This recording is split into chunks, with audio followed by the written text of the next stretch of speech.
বন্ধুরা, good morning. আমি lima. নতুন একটা সকালে নতুন একটা ব্লগে তোমাদের সকলকে স্বাগত জানাই। আর আজ হচ্ছে সোমবার। ঘড়িতে এখন বাজে প্রায় 5:30টার কাছাকাছি।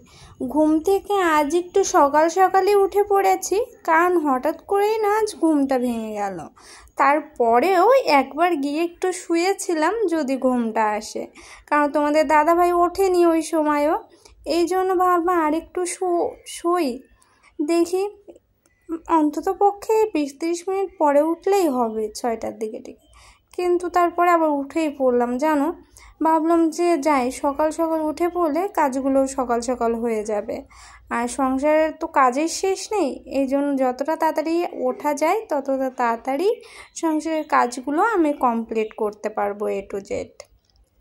আর এই যে সকালে উঠেই আগে হচ্ছে আমি ডাইনিং টেবিলটা একটু ক্লিন করে নিচ্ছি, কারণ দেখতেই পাচ্ছ ডাইনিং টেবিলের উপরে জিনিসপত্রে পুরো ভর্তি হয়ে আছে, যেন মনে হচ্ছে সমস্ত জিনিসপত্র যেন টেবিলের উপরেই। এই জন্য সুন্দর করে বাসনগুলো আগে তুলে নিলাম। কালকে রাতে মেজে রাখা বাসনগুলো টেবিলের উপরেই আমি উপর করে রেখেছিলাম। এমন করে রাখি জানো, রাতের বেলায় দেখি আমাকে একটা গামলা কিনতে হবে, সেটাতেই রাখতে হবে, না হলে টেবিলের উপরে একটু বেশি অগোছালো হয়ে থাকে। দেখি কবে কেনা যায়। আর এই যে তোমাদের দাদা ভাইয়ের জন্য মুড়িটা ভিজিয়ে নিচ্ছি। ও উঠেছে, এইমাত্রই উঠলো। আমি মুড়িটা ভিজিয়ে রেখে বাকি কাজকর্মগুলোতে একে একে হাত দেব। আর একটা কথা কি জানো তো বন্ধুরা, স্বামীর ইনকাম যদি একটু কম হয়, সামান্য ইনকামে যদি সংসারটা চালাতে হয়, আর তারপরে তো জানোই যে আমরা আপাতত ভাড়া আছি, জীবনে প্রথম, তাও দেখতে দেখতে 1 বছর হয়ে গেছে ভাড়াতে এসেছি, 1-1.5 বছর হতেই যাচ্ছে। আর কি জানো তো বন্ধুরা, এই ইনকামটা একটু কম, তো সেদিক থেকে ভাবতে গেলে আগে ভাড়াটা আমাকে সেভ করে রাখতেই হয়, কারণ প্রত্যেক মাসের ভাড়াটা আমি 1 তারিখেই কমপ্লিট করার চেষ্টা করি। ভাড়াটা দেওয়ার পরে যা থাকে বেঁচে সেটা দিয়েই আমাকে বুদ্ধি করে সংসারটাকে চালাতে হয়। যতদিন না নিজের একটা মাথা গোঁজার ঠাঁই হচ্ছে ততদিন এইটুকু কষ্ট তো করতেই হবে, তাই না? মানুষের জীবনে কষ্টের তো শেষ নেই। অনেকের জীবনে কষ্ট আছে, অনেকের জীবনে সুখ আছে। কষ্ট যাবে, সুখ আসবে, এই নিয়েই তো আমাদের জীবন। তাই যতটা পারি সব দিক থেকে বাঁচিয়ে বুঝিয়ে যতটা পারি তোমাদের দাদা ভাইয়ের হাতেই তুলে দেওয়ার চেষ্টা করি, যাতে ও আরও কিছুদিন চালাতে পারে। নিজের হাত খরচ বলো কিংবা আমার সংসারটা বলো, সবটাই তো ওই করে দেয়। আমি শুধু হিসেবটা একটু রাখি ভেতরে ভেতরে মনে করে, যাতে আমার একটু টাকাটা বাঁচে। আর আমরা বাড়ির বউরা যদি একটু বুদ্ধি করে চলি, তাহলে কিন্তু অনেক সময় অনেক দিক থেকে আমরা অনেকগুলো টাকায় সেভ করতে পারি, তাই না বলো?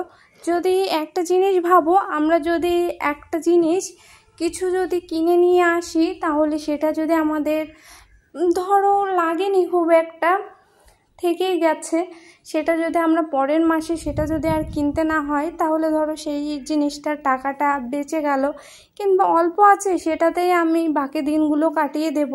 তাহলেই দেখবে অনেকটা তুমি সেভ করতে পারবে। যেটা তোমার প্রয়োজন শুধু সেইটুখানিকে তুমি কেনার চেষ্টা করবে, কারণ যেটুখানি প্রয়োজনের বাড়তি কিনলে দেখবে টাকাটাও তোমার বাড়তি খরচ হয়ে যাবে, আর জিনিসটাও দেখবে যদি প্রয়োজন না হয় তাহলে জিনিসটাও তোমার পরে নষ্ট হবে পরে থেকে।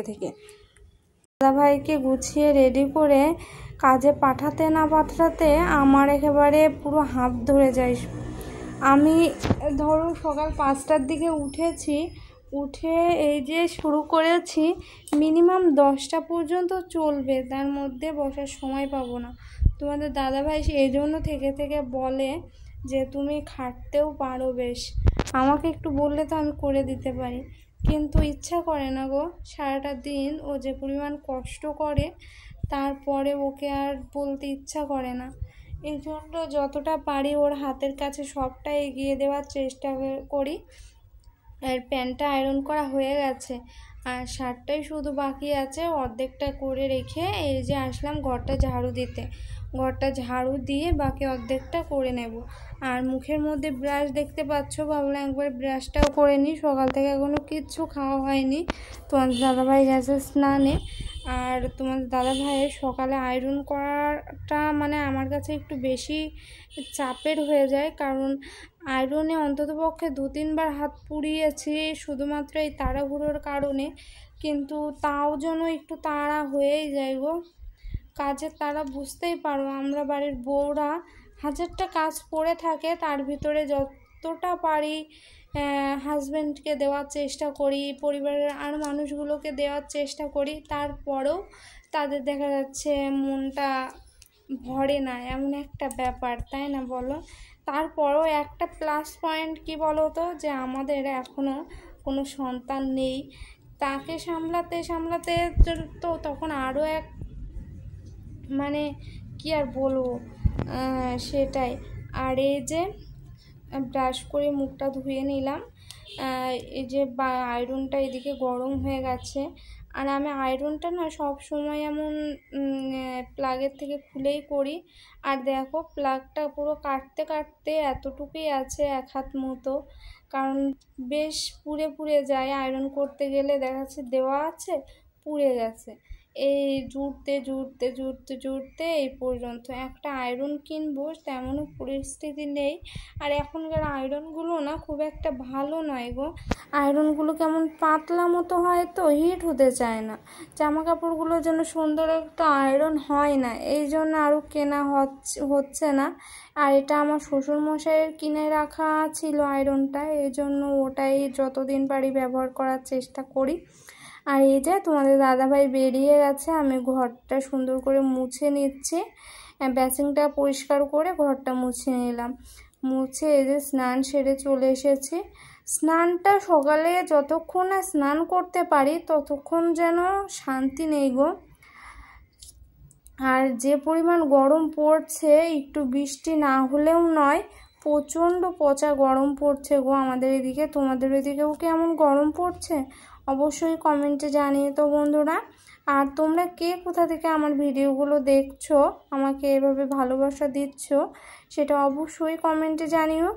আর সব থেকে বড় কথা, কাল হচ্ছে আমি রাতে 8টা থেকে 9টার মধ্যে তোমাদের ভিডিও দেওয়ার চেষ্টা করি, কিন্তু কাল না অনেকটা লেট হয়ে গিয়েছিলো আর ভিডিওটা এডিটও সম্পূর্ণ হয়নি, এজন্য কাল আর ভিডিওটা দিতে পারিনি। এজন্য আজ দেখি 12টার দিকে থেকে ভিডিওটা আপলোড করব। তোমরা একটু চ্যানেলে চোখ রেখো আর ভিডিওটা কেমন হয়েছে সেটাও জানিও, কারণ বুঝতেই তো পারছো একা হাতে সংসার সামলিয়ে এডিটিং করে তোমাদেরকে প্রেজেন্ট করা বেশ অনেকটাই চাপ হয়ে যায় গো। আর তোমাদের দাদাভাই তো আমাকে হেল্প করে না, ও তো নিজের কাজেই ব্যস্ত থাকে সারাদিন, এই জন্য। আর আবহাওয়াটা একটু গম গম করছে, কিন্তু গরমটা একদমই কম নেই গো। রোদ মোটামুটি রোদ আছেই বাইরে। আর এই যে স্নান করে এসে জামা কাপড়গুলো মেলে দিচ্ছে, মেলে দিয়ে একটু কিছু খাবো, কারণ সকাল থেকে শুধু জল ছাড়া কিছুই খাওয়া হয়নি। একটু খাবো, কিছু খেয়ে তারপর দুপুরে রান্না বান্না করব ঠিক 1টার দিকে থেকে। আর ঘড়িতে এখন কটা বাজে জানো? ঘড়িতে এখন প্রায় 10:30 11টার কাছাকাছি বাজে। সে যে উঠেছিলাম 5:30টায়, সে যে চলছে গাড়ি, এখনও থামার নাম নেই। আর এই যে প্যান্ট দুটো ভিজিয়ে দিয়েছিলাম স্নান করার আগেই, সেটাই একবারে কেচে নিলাম স্নানের সময়, কারণ স্নানের সময় না কাচলে না পরে কাচতে গেলে বেশ ভিজে যায় অনেকটা। আর এমনিতেও তো আমি বিকেলে স্নান করি একবার, কিন্তু ও তো বিকেলে না আর কাচতে ইচ্ছা করে না দেখবে। আর এই যে চলে আসলাম, একটু খাচ্ছি, কিছু বিস্কিট টোস্ট খাচ্ছি আর মুড়ি খাচ্ছিলাম। ভাবলাম টোস্টগুলো ঢেলে রাখা হয়নি, একবারে ঢেলে রাখি, বের করলাম যখন। কালই তোমাদের দাদাভাই নিয়ে এসে দিয়েছে। একটা জিনিস তোমরা হয়তো একটু অবাকই হবে যে দিদিভাই দাদাভাইরা শুধু টোস্টই খায় কেন, কারণ বিস্কুটগুলো না প্রচণ্ড পরিমাণে মিষ্টি লাগে গো। আর আমরা মিষ্টিটা খুব একটা ভালোবাসি নাই বলতে পারো, খুবই কম খাই মিষ্টিটা, সকালের দিকে তো একটু মিষ্টিটা এড়িয়ে চলার চেষ্টা করি। এই জন্য যেটা খেতে পারি সেটাই খাওয়া ভালো নয় কি? আর যতটা পারি একটু চেষ্টা করি অল্প স্বল্পের মধ্যে নিজেদের খরচাগুলো করার। আর আমি অনেকটা সেফটি করে যেভাবে সংসার চালাই তাতে আমাদের চলে যায় গো। মুখের এই হাসিটা থাকলেই অনেক, তাই না? কষ্ট আছে, কষ্ট তো জীবনে থাকবেই, তা বলে কি আর হাসবো না? আর এই যে তোমার দাদাভাইকে দিতে নিচে গিয়েছিলাম, সেই নিচে যাওয়ার সময় এই যে ঘাটকোলগুলো ঘ্যাটকোল না কি বলে ঘাড়কোলগুলো নিয়ে এসেছে তোমাদের দাদাভাই, কিনে দিল, নিচ থেকে নিয়ে আসলাম। আর হাতে সার্জারির গ্লাভস পরে কাটছি বলে তোমরা কিছু মনে করো না, কারণ এগুলো কাটতে গেলে না আমার খুব হাতটা চুলকায় গো। 1 ফোঁট জলও যদি ছুটে লাগে তবুও আমার পুরো ডাগা ডাগা হয়ে যায় হাতে। অ্যালার্জির প্রবলেম বোঝোই তো। মাকে দেখতাম জানো এইসব জিনিসগুলো একদমই ছুতে দিত না, কিন্তু এখন কে করবে বলো? এখন তো আমার সংসার আমাকেই করতে হবে। এই জন্য তোমাদের দাদাভাই যে গ্লাভস কিনে দিয়েছে ওটা পরেই করে নিচ্ছে, তাও 1 হাতে পরিনি, কারণ 2 হাতে পরে করতে গেলে না আমি বেশ কী যেন বলে, আমি একটু কমফোর্টেবল ফিল করি না, একটু যেন কেমন কেমন লাগে হাতের মতো, দম বন্ধ। এই জন্য একটা হাতেই পরে নিয়েছি। আর কাটা আমার হয়ে গেছে, পুরো ধুয়ে রেডি করে নিয়েছি, পাতাটা ভাপিয়ে রেখেছি। আর ঘ্যাটকলের ডোগাগুলো আমি কেটে রেখেছি, কেটে সেদ্ধ করে রেখেছি লবণ দিয়ে, সেগুলো তোমাদের সাথে শেয়ার করা হয়নি। আর তোমাদের দাদাভাই এখনও বাড়িতে আসেনি দুপুরে, দেখি ওর একটু বাইরে যাওয়ার কথা আছে আজ, যদি যায় তো একটু লেট হবে, 4-5টাও হয়তো বেজে যেতে পারে, দেখা যাক কখন আসে। তার আগে রান্নাটা তো আমি কমপ্লিট করি। আর আমি এভাবেই করি, তোমরা কিভাবে রান্না করো আমাকে কমেন্টে জানিও। আর পাতাটাতে আমি লঙ্কা, রসুন, পেঁয়াজ এগুলোই দেব, আর দিয়ে বেটে নেব প্রথমে। আর তেলে দেওয়ার সময় আর একটু পেঁয়াজ রসুন দিয়ে পুরোটা আমি একটু ভাজা ভাজা করে নেব, যাতে গালটা না ধরে, কারণ গাল ধরলে তো বোঝোই কেমন লাগে। আর এই দেখো ভাজাটা আমার পুরো হয়ে গেছে, একদম পোড়া পোড়া করে ভেজে নিয়েছি, না হলে গাল ধরার একটা ভয় থেকে যায়, এই জন্য। আর আজকে রেসিপিটা খুবই সামান্য টুকুই তোমাদেরকে শেয়ার করলাম, কেমন লাগলো না লাগলো সেটা কমেন্টে জানিও। আর আজকে তেমন কিছুই রান্না করিনি, গরম গরম ভাত করেছি, আর এই যে ঘাড়কোলের পাতা বাটা আর ডোগাগুলো রান্না করেছি, আর ডাল আছে, আর ডিম ভাজা করে নেব। আর গ্লাভসটা না পরতে গিয়ে ছিঁড়ে গেছে গো, দেখি আর একটাও আছে ভিতরে, ওটা ব্যবহার করতে হবে না। আর করতে করতে তোমাদের দাদাভাইকে আরেকটা কিনে নিয়ে এসে দিতে বলতে হবে না, কারণ পাওয়া যায় না গো আমাদের এইদিকে তেমন একটা, এই জন্য সমস্যা। যখন দরকার হয় তখন দেখা যাচ্ছে আর পাওয়া যায় না, এই জন্য একটু সমস্যা হয়ে যায়। আর এই যে আমি পাতাটা বেটে নিচ্ছি, বেটে রেডি করে নেব, তারপর একটু তেলে ভেজে নেব, হয়ে যাবে আজকের আমার রান্না। তাহলে আজকের ভিডিওটা এই পর্যন্তই বন্ধুরা, তোমরা সবাই সুস্থ থেকো, ভালো থেকো, টাটা বন্ধুরা।